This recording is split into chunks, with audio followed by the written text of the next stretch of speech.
Once upon a time, in a peaceful village surrounded by red earth and green hills, there lived a girl whose beauty became both her pride and her downfall. Her name was LATIFAH. She had the kind of beauty that made people stop and stare. Bright, smooth skin that glowed like morning light, long lashes that fluttered like butterfly wings, and a smile that could melt even the hardest hearts.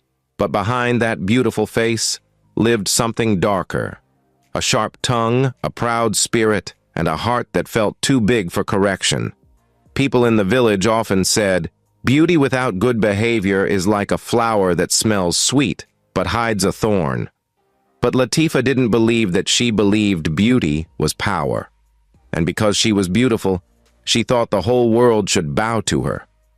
No one knew that this same beauty, the one everyone admired, would one day become her greatest curse. Welcome to African Tales by Amade. Please like, share, and subscribe. Long ago, in the village of Shagamu, lived a cheerful couple, Iya LATIFAH and Baba LATIFAH, who had one daughter, LATIFAH.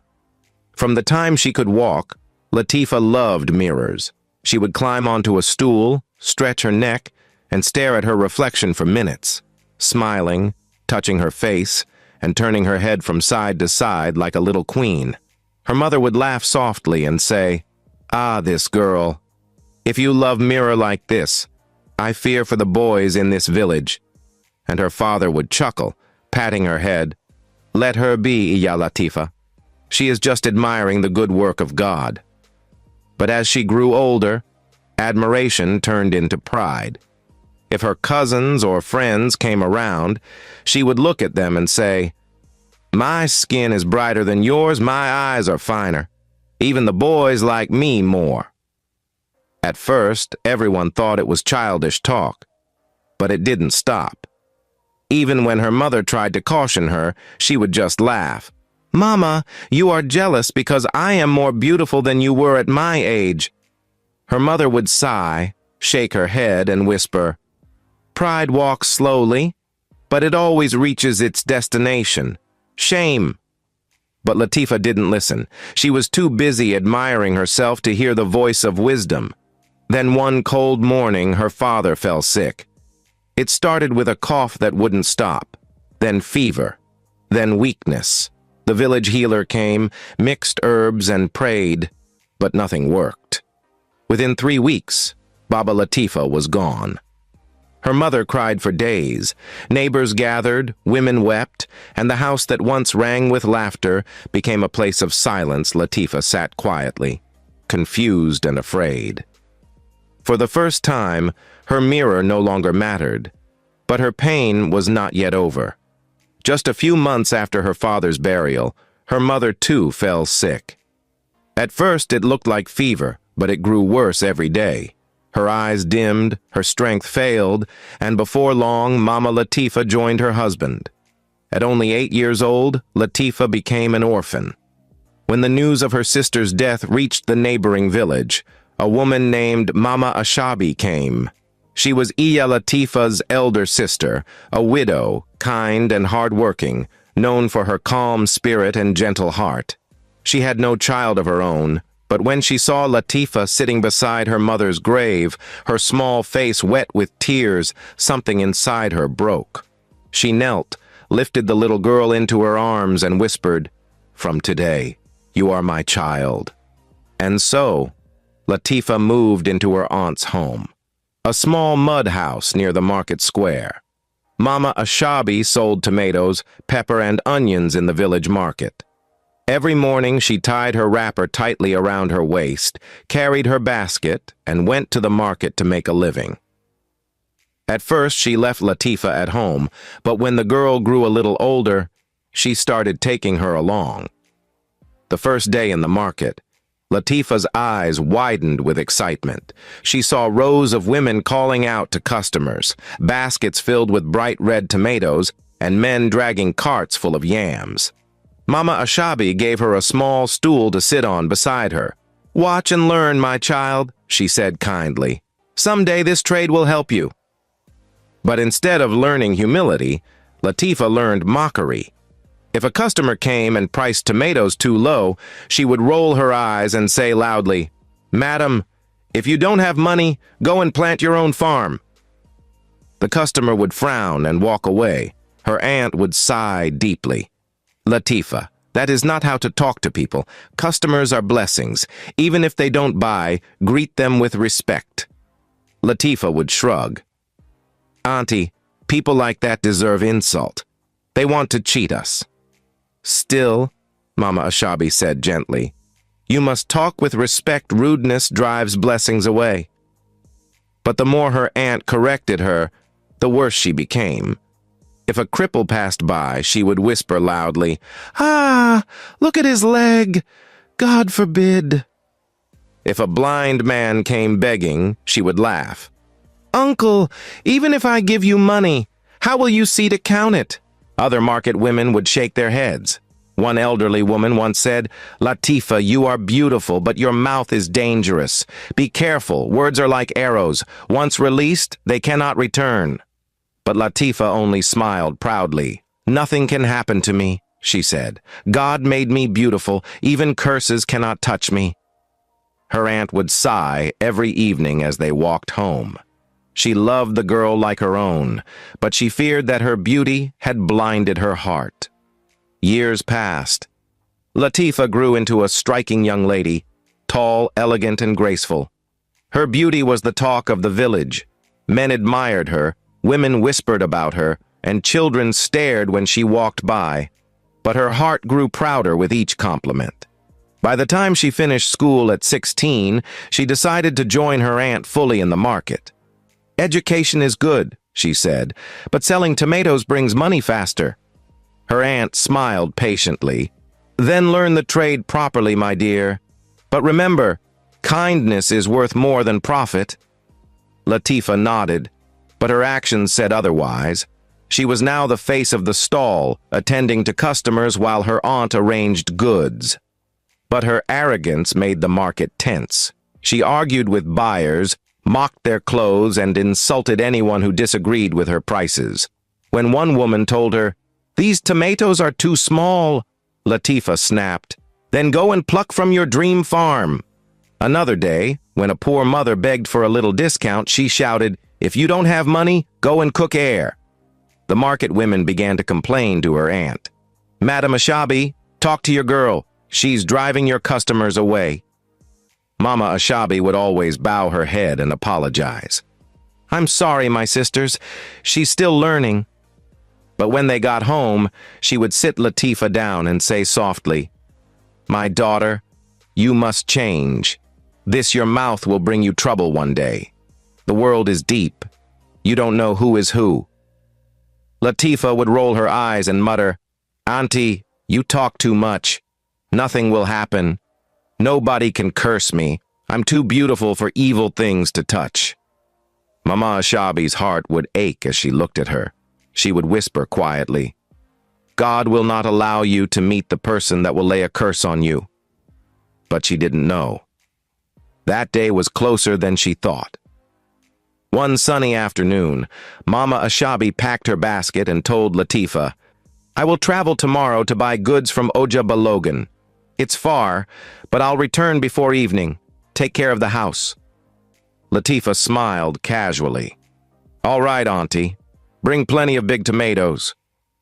Her aunt nodded and smiled, not knowing that this would be the journey that would change both their lives forever. The morning breeze was cool, and the birds were lively when Mama Ashabi tied her wrapper, adjusted her headscarf, and checked her purse twice.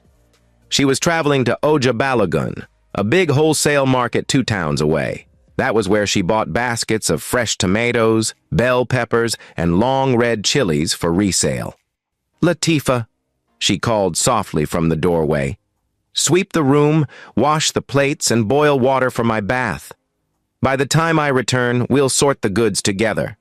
Latifah, now 18, beautiful and tall, stood before a small mirror, lining her eyelids with a pencil. She nodded without looking up. "Yes, Auntie. Safe journey."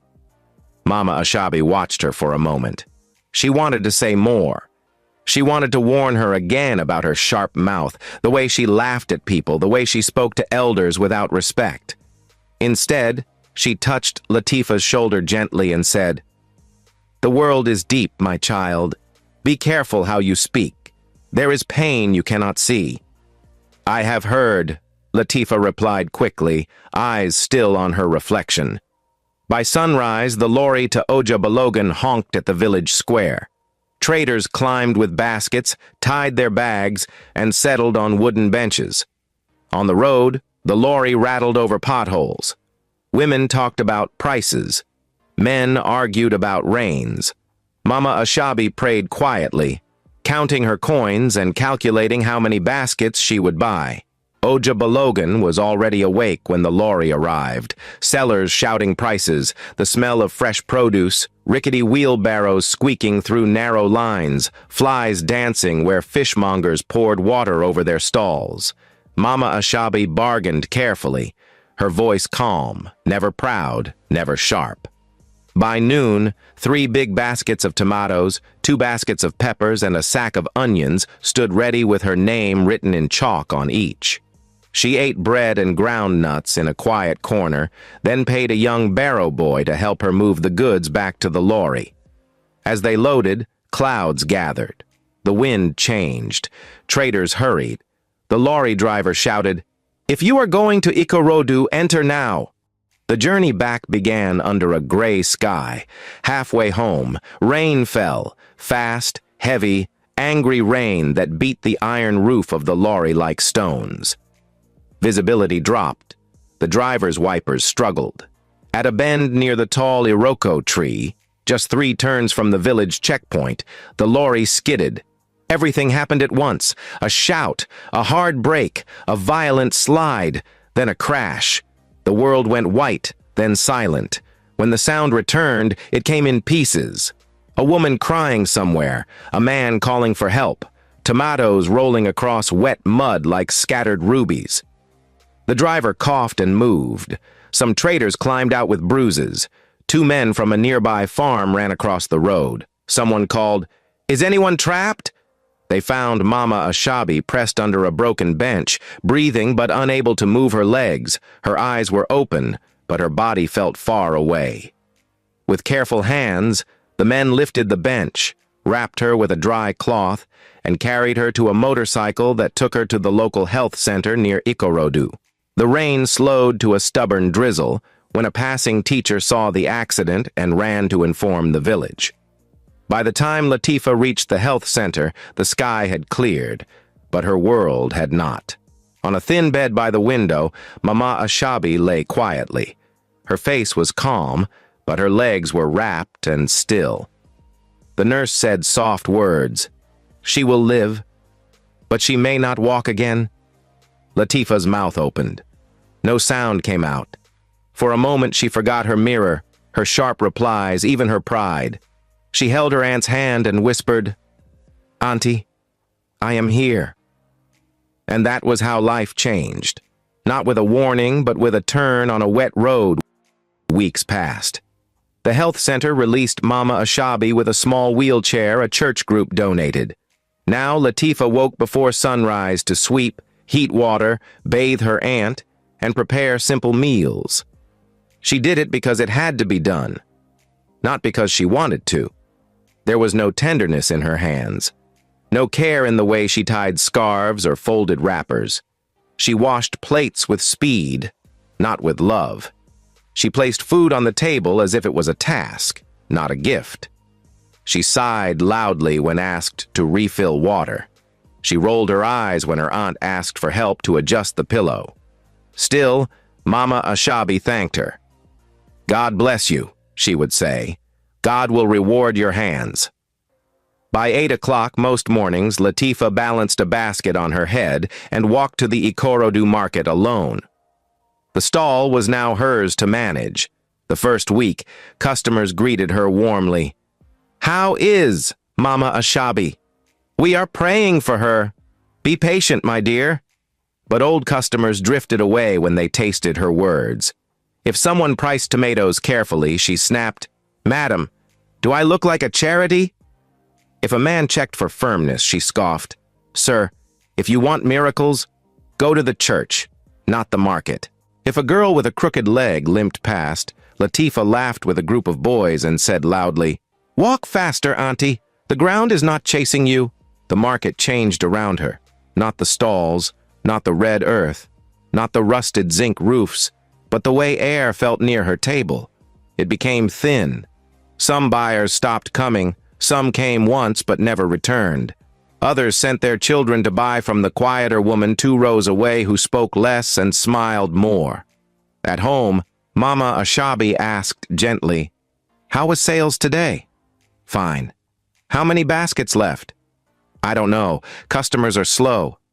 "Did you greet people with kindness?" "I sold to them, that is kindness." "LATIFAH," her aunt said softly, "money is not the only thing you give in the market. You give respect. You give softness. You give listening. People come back because of how you made them feel." LATIFAH shrugged. "Auntie, you worry too much. I know what I'm doing." But the numbers told a different story. At the end of each week, more tomatoes spoiled. More peppers wrinkled unsold. Profit grew thinner. The basket she used to finish by noon now dragged into the next day. Still, Mama Asabi kept her voice kind. "My child, reduce your words. They are cutting your life like a blade. One day you will speak to the wrong person." "I have said it before," LATIFAH replied. "Nobody can curse me. God loves beautiful things." Her aunt closed her eyes and whispered, "God also loves kind things." It was a bright morning with a lazy sun. LATIFAH washed beans with one hand and danced with the other, twisting her waist to a song only she could hear. In the sitting room, Mama Ashabi folded napkins slowly on her lap, listening to the clink of plates. On the kitchen window, which faced the sandy footpath, a group of boys chased a smaller child who had a crooked foot and ran unevenly. They shouted, "Run! Run fast if you can!" The small boy stumbled. Dust rose and he got injured. LATIFAH laughed loudly. She leaned her elbows on the window frame and clapped, "Aha! See how he is running like a bent spoon!" She laughed again and threw a handful of water into the sink, amused by her own words. From the chair, Mama Ashabi called gently, "LATIFAH." No answer. "LATIFAH," she repeated, "the beans will burn. Reduce the fire." "Let it boil," LATIFAH said, still smiling at the window. "It is not a baby." "Please," her aunt said softly, "leave the window. Don't mock people. Focus on the food so you can reach the market early. Early sellers sell first." The laughter on LATIFAH's face faded. She turned from the window, picked the wooden spoon, and stirred the pot harder than necessary. The beans splashed, hissing. She shut the window with a bang. "Auntie," she said, folding her arms, "must you talk about everything I do? If I stand, you talk. If I sit, you talk. If I smile, you ask why. If I breathe, you will soon tell me how to breathe." "Don't be angry," Mama Ashabi replied, voice calm. "I am only guiding you. Your words are knives, you cut people. I want you to be safe." LATIFAH dropped the spoon on the counter and faced her, eyes bright, voice low and hard. "Safe? Auntie, if advice makes people safe, how did you end up in a wheelchair?" Silence. The kind that has weight. "Every day you correct me," LATIFAH continued, her voice rising. "Every day you preach. If you are so perfect, why didn't your perfection keep you from accident? If your kindness is the answer, why didn't kindness heal your legs? If you are this strong, stand up and cook your food." "LATIFAH," her aunt whispered, "please don't say such words." But the flood had opened. "If marriage is so easy," LATIFAH added, pointing at her, "why didn't you have a child? Why did you take me? Because you needed someone to push your chair and cook food. You are not my mother. You cannot control my life. I am beautiful. I know what I'm doing." Tears slipped down Mama Ashabi's cheeks. She did not shout. She did not curse. She just looked at the girl she had raised since age 5, the child she bathed, fed, clothed, and trained the child she loved like a seed planted in her own body. The room was full of quiet. Then LATIFAH picked up the wooden spoon, tossed it on the table so hard it knocked against a plate, and said, "Serve yourself." She grabbed her market basket, snatched her scarf, pushed the door with her shoulder, and left. The door trembled when it closed. In the silent room, Mama Ashabi sat with her hands on her knees. She did not wipe her tears. She didn't move. For a long time she stared at the spoon, the pot, the window, the doorway, seeing all the years pass like a film.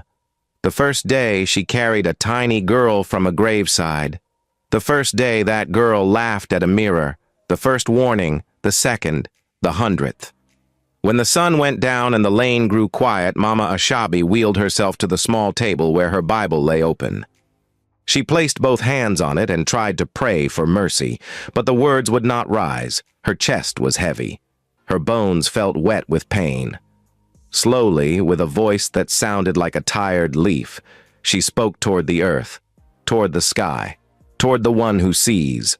"God of truth, I have loved this child, I have warned her, I have fed her, I have prayed for her, but today she cut me with her words and laughed at my pain. I am a widow, I have no child, my tears are my witness. If I have done evil to her, forgive me and judge me. But if she has repaid love with mockery, let her mouth meet the wall it cannot break. Let the pride that stands on her beauty fall from under her feet. Let every insult she throws return to teach her what it means to be human. Father, protect her life, but bend her pride. Do not kill her, but let her meet herself. In Jesus' name." When she finished, she covered her face and wept until sleep found her in the chair. Weeks passed. The house found a new rhythm, an empty rhythm. LATIFAH still swept, cooked, and went to the market. But she spoke even less to her aunt. She sang to herself, dressed beautifully, and stared long at mirrors before leaving the house. She laughed loudly with boys by the gate. She mocked a fruit seller with a scar on her face. She insulted an elderly man whose hands shook when counting coins. She told a coughing woman to keep your cough away from my tomatoes. Then, one morning, the first whisper arrived. It was small, like a thread snapping in a quiet room. LATIFAH woke, stood at the mirror, and touched her face. The glow was still there, but something about it looked tired. The skin around her eyes seemed faintly dull. She shook her head, smiled at herself, and said, "I am still the most beautiful in this village." At the market, a familiar customer greeted her gently. "Good morning, my dear." LATIFAH replied, "If you want cheap price, go somewhere else." The woman smiled sadly and walked away. By afternoon, the sun pressed harder than usual. LATIFAH felt a quick, sharp pain at the base of her neck, then another behind her eyes. She blinked, adjusted her scarf, and swallowed. The pain faded. She sold tomatoes to a young man and hissed when he asked for a bag. "Are you a baby? Use your hands." As he left, LATIFAH felt a strange heat in her chest. It passed. She ignored it. That night at home, while she removed her earrings before the mirror, a small patch of dryness appeared at the edge of her cheek. She rubbed oil on it. It shone for a while, then returned. She frowned. Maybe it is weather. She slept. The next morning she rose to fetch water from the well. The bucket felt heavier than usual. At the grinding corner, she laughed at a woman who mistook her own bowl for someone else's. But halfway home, her knees felt weak. She paused, steadied herself, and kept moving. By the third day, the dryness had spread a little. Not much, just enough to make her reapply oil every hour. By the fifth day, her lips felt strangely tender when she smiled. At the market, a boy who usually whistled when she passed did not whistle. He looked at her and looked away quickly. A wind moved through the lanes, a quiet wind, a thoughtful wind, as if the village had started to notice something changing in the girl who once believed nothing could touch her. And still, somewhere on a small table near a worn-out Bible, a woman in a wheelchair whispered prayers each night. Not to destroy, but to correct, not to kill but to rescue. And that was only the beginning. For many nights after her aunt's prayer, strange whispers seemed to move through LATIFAH's mirror, soft at first, like echoes of her own laughter. But soon, they began to sound like voices she didn't recognize. Her beauty was still there. Yet, something in her reflection had changed. Her eyes no longer sparkled the same way. Her smile looked borrowed. And as the market sun rose the next morning, even the wind that passed her stall carried a strange chill, as though the curse her aunt had spoken in tears had finally begun to walk. Don't miss part 2 of this story, where her pride turns to fear, her beauty fades, and the same tongue that mocked others begins to cry for mercy. Subscribe, share, and stay tuned. You won't believe what happens next.